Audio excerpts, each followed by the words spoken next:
आज सप्तमी का दिन है। सप्तमी के दिन बहुत ही अच्छे अच्छे पकवान बनते हैं और यह पकवान बहुत ही सुबह में बनते हैं। जैसे 3 बजे उठ कर के ही सारी गृहिणियाँ अपना बनाना चालू कर देती हैं। सप्तमी के दिन कहा जाता है 7 देवियाँ आती हैं घर में खाना खाने के लिए और इन्हें बहुत ही मान से बुलाया जाता है। रसोई घर को अच्छे से साफ़ सफाई किया जाता है। एक दिन सप्तमी के दिन ही व्रत रहा जाता है। सप्तमी के शाम को सारी चीज़ें अच्छे से साफ़ सफाई कर लेते हैं। फिर किचन में काम करने के लिए सुबह में उठा जाता है। सुबह उठते हैं, कोई 3 बजे उठ जाता है, कोई 4 बजे, लेकिन 5 बजे तक देवी माँ का पूजा हो जाता है। सप्तमी के दिन बताते हैं बड़े भोर में ही देवियाँ आती हैं और किसके घर में क्या बना है खा करके चली जाती हैं, किसी को पता नहीं चलता है। इसलिए भोर में ही यह पूजा किया जाता है। पूजा करते समय बहुत जल्दी रहता है कि कितनी जल्दी हम खाना बना लें, नहीं तो सुबह हो जाएगी। इसलिए गैस पर 2 कढ़ाई रखी हूँ ताकि जल्दी हमारा खाना बन जाए। बातों ही बातों में हमने उड़द का बड़ा बनाया और छोटी कढ़ाई में निकाल लिया है। अब उसी में सब्जी भूजेंगे क्योंकि सरसों के तेल में सब्जी अच्छी बनती है। इस बड़ा निकालने के बाद ऑयल गरम ही था, इसमें मैंने डाल दिया मेथी, मंगरेल, सौंफ, जीरा। ये चटक गया अच्छे से। अब इसमें सब्जी ऐड कर दे रहे हैं। हमने सारी सब्जियां एक साथ ऐड कर रहे हैं क्योंकि इसमें मसाला नहीं डालेंगे। मसाला वाली सब्जी पूड़ी से अच्छी लगती है खाने में, लेकिन यह देवी माँ को प्रसाद चढ़ेगा तो इसमें लहसुन और प्याज बिल्कुल नहीं पड़ेगा। इसको इस तरह से हम जब भूज लेंगे, भूजने के बाद हल्के हल्के, कढ़ाई छोटी है तो आराम से इसको इस तरह से उलट पलट देंगे। फिर इसके बाद ढक्कन लगा देंगे। ढक्कन लगाने के बाद इसमें पानी जो सब्जी में रहता है वह मॉइस्चर निकल करके अपने आप सब्जी पक जाती है और धीमी आंच में इसे बड़े प्यार से पकाएंगे ताकि सब्जी अच्छी बने। अब इधर आटा लिए हैं, इसे गूँथेंगे और घी डाल दिए कढ़ाई में ताकि यह हल्का हल्का गर्म होता रहे। गैस को मैंने कम ही किया है। सब्जी को एक बार फिर से उलट पलट दे रहे हैं ताकि यह जल्दी से पक जाए। जब इसे उलट पलट देते हैं तो यह नीचे पकड़ने का चांस नहीं रहता है और जल्दी से पक जाता है। इसमें आधा चम्मच हल्दी पाउडर डाल दीजिए। ये कलर के लिए डाला जा रहा है, हल्का सा पीला रहता है तो सब्जी अच्छी देखने में लगती है। स्वाद अनुसार इनमें नमक डाल दीजिए। नमक डालने से सब्जी बहुत जल्दी से गल जाती है, इसलिए अब इसमें नमक डाल दीजिए। नमक डाल करके इसे उलट पलट दीजिए। इसके बाद ढक्कन लगा दीजिए।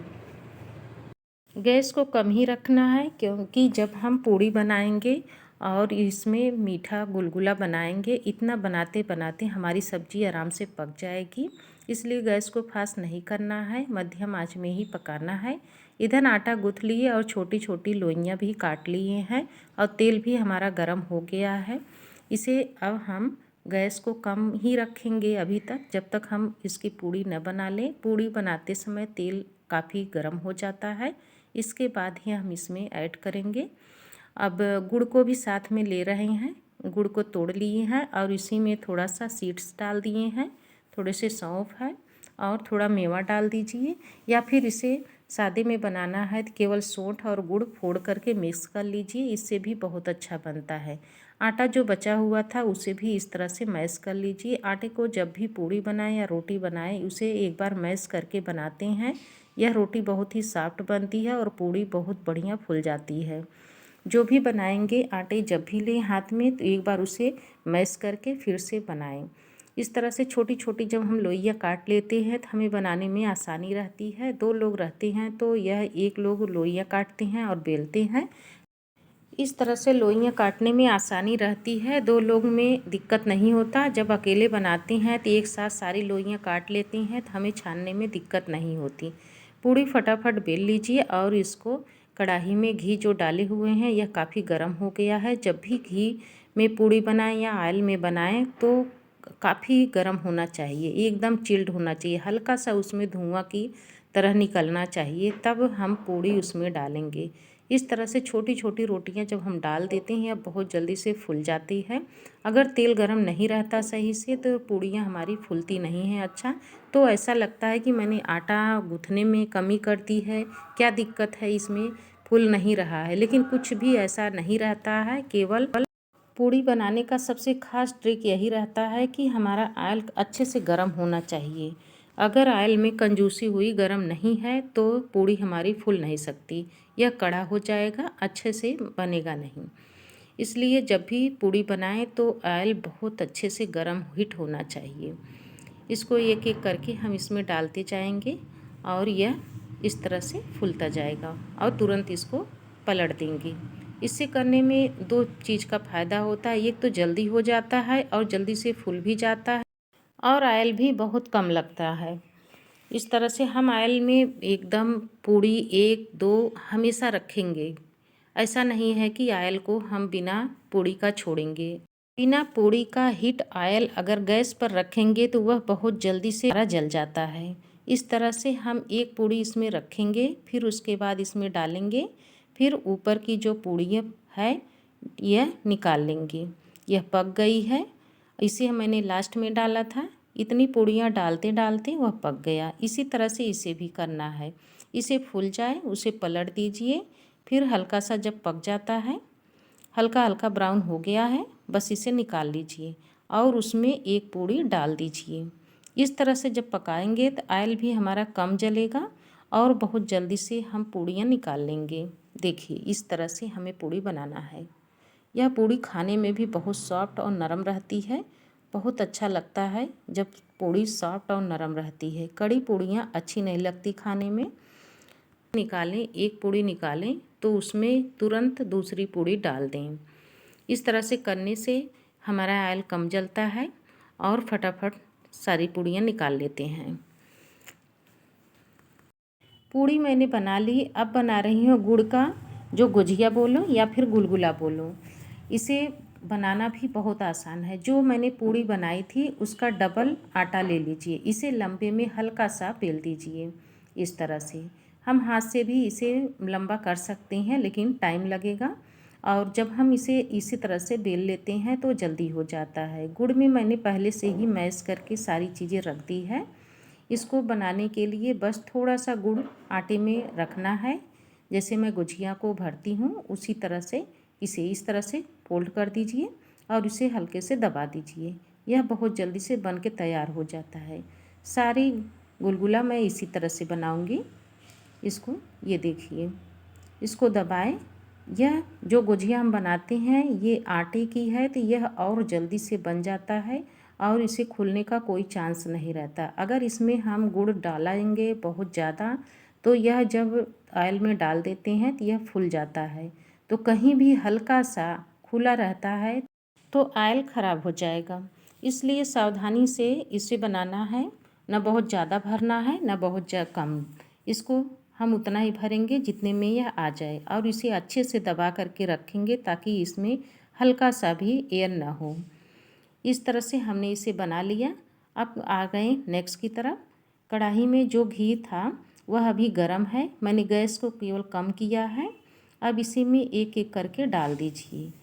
पूड़ी बनाने के बाद मैंने इसे डाला है इसलिए ताकि यह हम आराम से बना सकें और जल्दी से इसे पका भी सकें। हम एक एक करके इसको डाल देते हैं। यह इसे बहुत ज़्यादा उलट पलट करके बनाना नहीं रहता है, क्योंकि बहुत ज़्यादा जब हम उलट पलट देते हैं तो यह खुलने का चांस रहता है। और जब पूड़ी बना लेते हैं उसके बाद ऑयल कम हो जाता है। फिर उसके बाद एक एक करके हम इसी तरह से रख देते हैं और आसानी से इसे पलट देते हैं। यह दोनों तरफ बहुत अच्छे से सिक जाता है।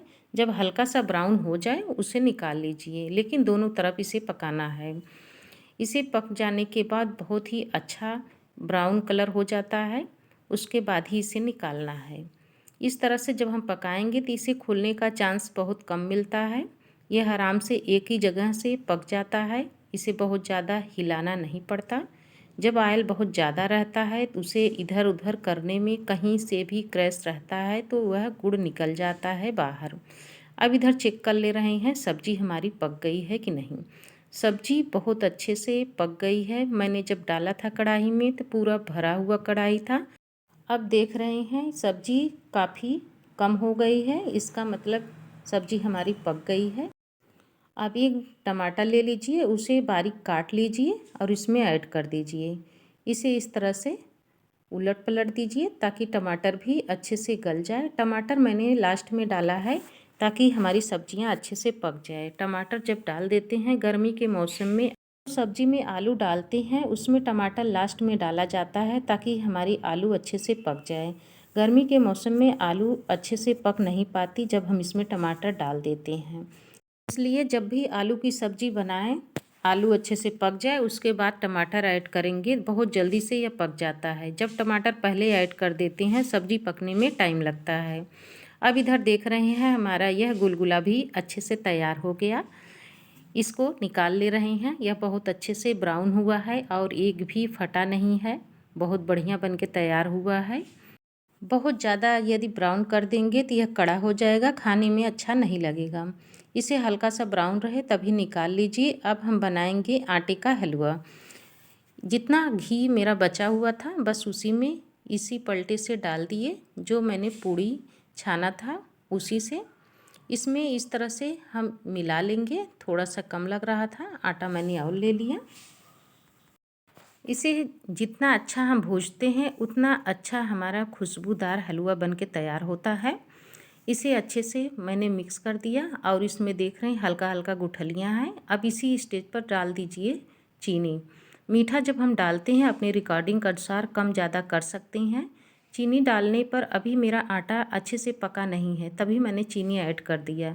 आटा को अब पकाने में भी आसानी हो जाएगी और जो गुठलियाँ पड़ी हैं यह भी छूट जाएगा। आटा जैसे जैसे चीनी में मेल्ट होता है आटे की गुठलियाँ अपने आप ख़त्म हो जाती है। इस तरह से जब हलवा बनाते हैं तो इसमें गुठलियाँ नहीं पड़ती।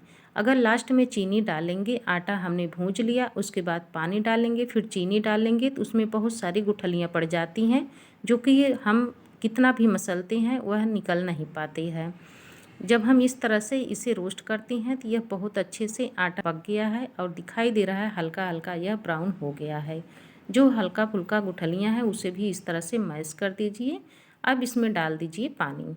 पानी इस तरह से डालिए जितना हमें हलवा बनाना है, मोटा पतला बस उसी तरह से बनाना है। इसे देवी माँ को चढ़ाने के लिए बनाया जा रहा है तो यह बहुत पतला नहीं बनाएंगे। नाप से बताएं तो 1 कटोरी अगर आटा है तो इसमें 2 से ढाई कटोरी पानी बहुत आराम से पड़ जाता है और यह बहुत अच्छा हलवा बन के तैयार होता है। इसे मैंने पानी डालने के बाद थोड़ा सा चला दिया है और यह गुठलियाँ बिल्कुल नहीं पड़ेगा। इसको पक रहा है तब तक हम देख ले रहे हैं सब्जी हमारी बहुत अच्छे से पक गई है। इसे मैं चेक कर रही हूँ।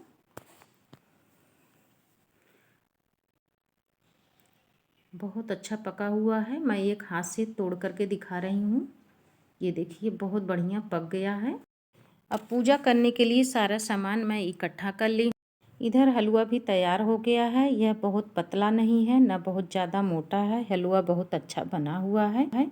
भोग लगाने के लिए 7 आम का पत्तियाँ लिए हैं और इस पे 7 माताएँ आती हैं। 7 देवियाँ जब घर में आती हैं तो उन्हें भोग लगाने के लिए 7 पत्तियाँ रखी जाती है। रखते हैं हम खाना थाली में, लेकिन पत्तियाँ ज़रूर रखते हैं। अब इसमें मैंने सारे भोग लगा दिए हैं। पूड़ी जो भी घर में बनाए हुए भोग रहें सारी चीज़ें एक थाली में रख लीजिए और उसके बाद उसमें पत्तियाँ भी रख दीजिए। अब इधर कलसा रखे हैं, कलसे के ऊपर मैंने पानी रख दिया है, चावल रखा है, आम के टल्लो लगाए हैं, फिर उसके ऊपर दिया जला दिए हैं।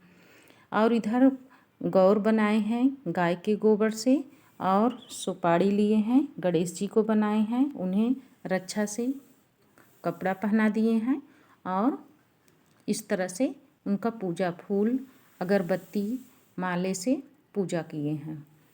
यह बहुत अच्छे से भोग लग गया है। मैंने 5 बजे संपन्न कर लिया और देवी माता को मैंने दही भी चढ़ाया है, हलवा भी रखा है, सारी सब्जी चावल दाल सब मैंने अलग अलग करके रख दिया है। और यह भोग लगाने के बाद जो खाना बनाया गया रहता है उसमें रख दिया जाता है। ताकि सभी लोगों को देवी माँ का प्रसाद मिल जाए। घर में जितने लोग रहते हैं सब खाते हैं हंसी खुशी, और कुछ लोग आते हैं खाने के लिए। माता का भोग जो लगाया रहता है प्रसाद लेने के लिए, उन्हें भी दिया जाता है खाने के लिए। यह खाना थोड़ा सा ज़्यादा बनाया जाता है ताकि हमारे यहाँ कोई आए तो भूखा न जाए, क्योंकि देवी माँ भी सप्तमी के दिन थोड़ा सा खाना ज़्यादा बनाया जाता है ताकि हमारे घर से कोई भी आए और भूखा न जाए। देवी माँ भी परीक्षा लेती हैं कि हमें यहाँ भोग लगाने के लिए कुछ है कि नहीं है। इसलिए भी सप्तमी का पूजा करें, किचन की बहुत अच्छे से साफ़ सफाई करके फिर उसके बाद खाना बनाना चाहिए। खाना बनाने के बाद देवियों को अच्छे से भोग लगाना चाहिए। लगाने के बाद जल शीतला माँ को चढ़ा देना चाहिए। फिर उसके बाद पूजा अर्चना करके पूजा संपन्न करें। आपके यहाँ कैसे पूजा होती है यह कमेंट करके ज़रूर बताइएगा। यदि हमारे में कहीं त्रुटि हुई हो ये भी कमेंट कर सकते हैं। धन्यवाद।